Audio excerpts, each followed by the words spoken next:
Hey, world history. This is Miss Corey. Welcome to U9-L7 Power of the Church. All right. So today's slideshow is pretty much about how powerful the Roman Catholic Church was during the Middle Ages. And then next semester, when we touch into the Renaissance, we'll kind of compare and contrast of how during the Renaissance, the Catholic Church didn't have as much power as it did now that we're talking about in the Middle Ages. So you're going to watch this Ed puzzle, answer the questions. Any questions in blue text or any questions that I want you to answer directly onto the Ed puzzle. And if you have any questions, please let us know. We're almost done with the end of the semester. Isn't that exciting? So today we're going to obviously focus on religion. So identify different historical perspectives about religion, which we will do today. All right, so what have we learned before this? So we talked about the church quite a bit, even all the way back from our Roman Empire unit. So the old Roman Empire was split in between East and West. On the East, you have the Byzantine Empire. On the West, you have a mix of different kingdoms, including the Franks, which we talked about a few lessons ago, France and England. And that the Christian church in the West declared itself secular, meaning that in order for someone to become a king, the Pope needs to approve of it. So the Pope is the one crowning the kings. We saw that in our Charlemagne reenactment on our Dark Ages documentary that we've watched. All right, so in West Europe, the Christian church there is the Roman Catholic Church, and it is based in Rome. The head of it is the Pope. In the Eastern Europe, the capital of that Christian church is Constantinople, which is right here, and that religion is called the Eastern Orthodox Church. So again, here's kind of a zoom in on that map. We've seen this before. It's the Great Schism. So again, to the east is Eastern Orthodox. To the west is mostly Catholic. All right, so let's talk about some kind of vocabulary words about the Roman Catholic Church.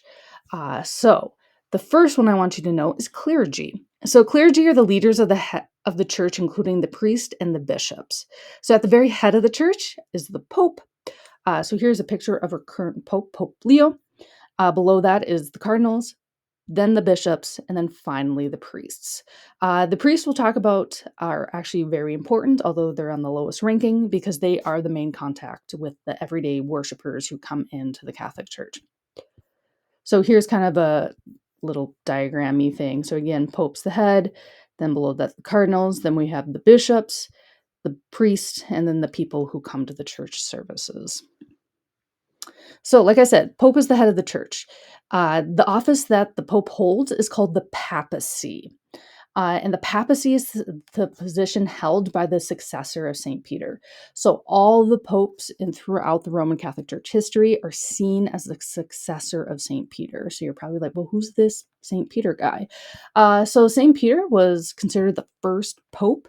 He was a disciple of Jesus, and he spread Christianity around the Middle East, North Africa, after Jesus died. So the Pope is the overseer of all of the Roman Catholic Church. As you can imagine, that's probably a really stressful job, but he has help. And those people that help him are the papal curia, and they help the Pope. So they do administration things of the Catholic Church, like overseeing accounting, laws, money, hierarchy of the church, assisting the Pope with daily needs, confirming positions in the church, stuff like that. So during the Middle Ages, the Roman Catholic Church in Western Europe was the main uniter of people. It was kind of one thing that most people had in common. So even the lowly peasants to the rich and famous lords were all a part of the same church. It also gave people hope during the Middle Ages. As we saw in the documentary videos, the Middle Ages is pretty dang depressing. Okay? So it gave people hope that if they were good in their earthly life, they would die and go to heaven, and there would be an end to their suffering. This was especially true for the peasants who had to labor over 50 hours a week and live in horrible living conditions, like we talked about before. Also a sense of community. So the church served as a physical social center. So not only was it for worship, but also like events were held there. And kind of like think of it like as a community space. Priests are also important because they administered sacraments. So in the Roman Catholic Church, sacraments are religious ceremonies. For example, baptism initiates someone officially into the church. There's a few others as well. So the church itself had power in laws and politics. So everyone, peasants, kings, knights, lords, whatever, all followed something called canon law. And those are laws that the church made.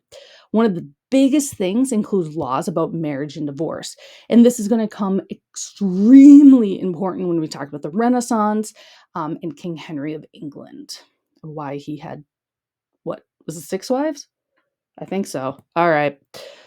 Like I said, the church influences politics, but on the flip side, politics also influence the church. So there's something called lay investiture. That is where kings and nobles are appointed by church bishops. So let me repeat that real quick. Kings and nobles, so people in politics, are appointed by church bishops. What may be the problem with lay investiture?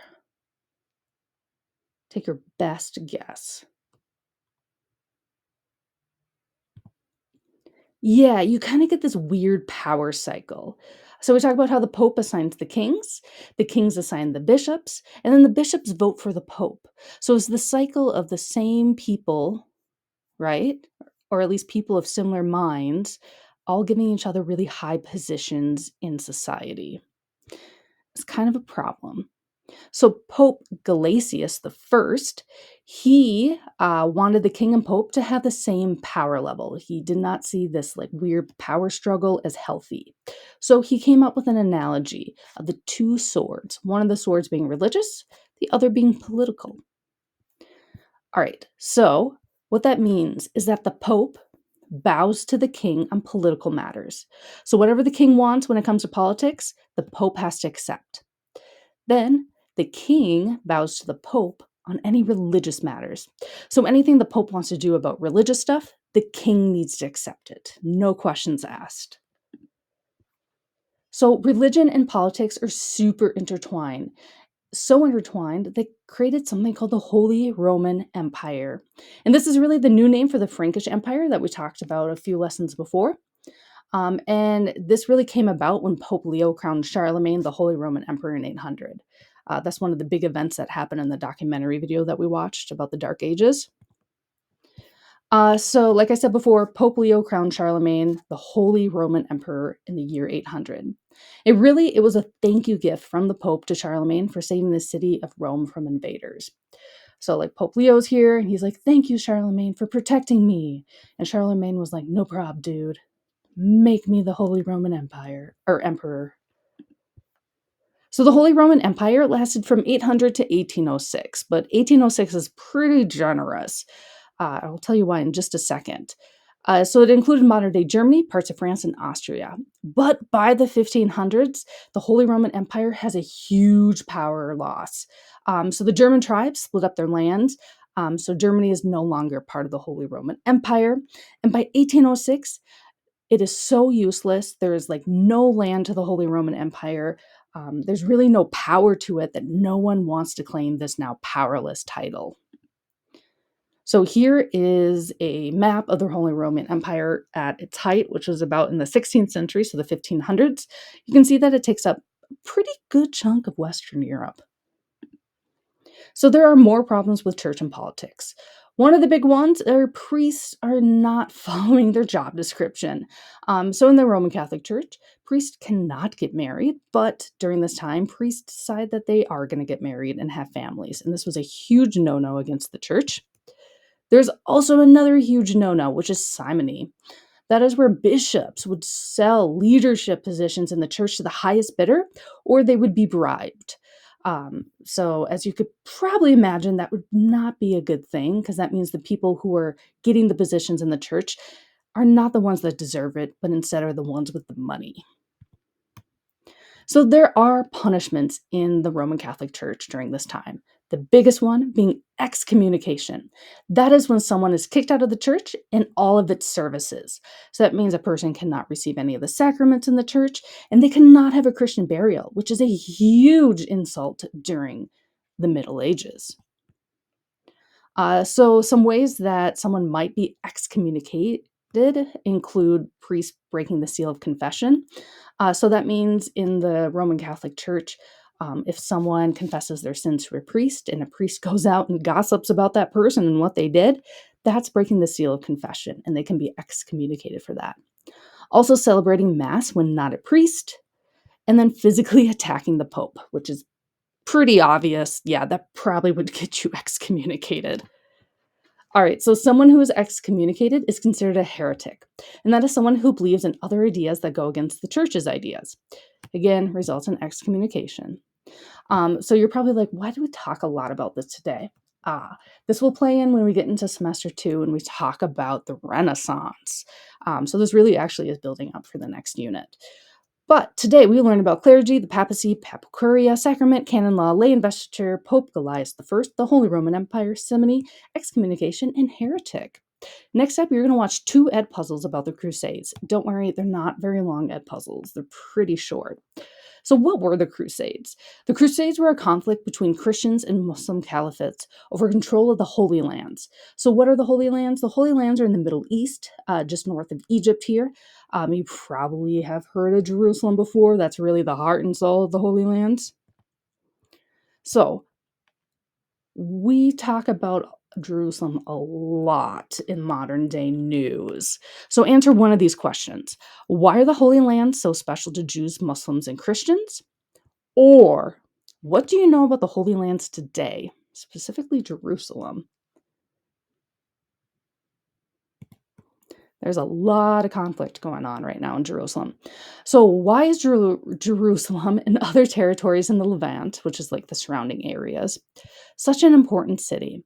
It is religiously significant city to Jews, Christians, and Muslims. So, for example, for Muslims, we have the Dome of the Rock, which is this huge mosque right here. That is in a very important place. You also have the Western or the Wailing Wall. That is very important to the Jews. And as you can see, the Dome of the Rock is literally in the background. So these sites are just steps away from each other. Then below here, we have the Church of the Holy Sepulchre, where I believe that is where Jesus was thought to be killed. They built a big church on it. So that's very important to Christians. There's a bunch of other sites as well. These are just kind of like the big 3 ones. So again, next up, you're going to watch U9-L8 Crusades Part 1 and 2. There are 2 different ed puzzles, both labeled U9-L8, so make sure you do both of them. I will be grading based on what you get right or wrong. Part 1 will be 5 points, Part 2 will be 4 points, and if you have questions, comments, want to learn more, please let us know. We're happy to help. Thanks for watching. Bye!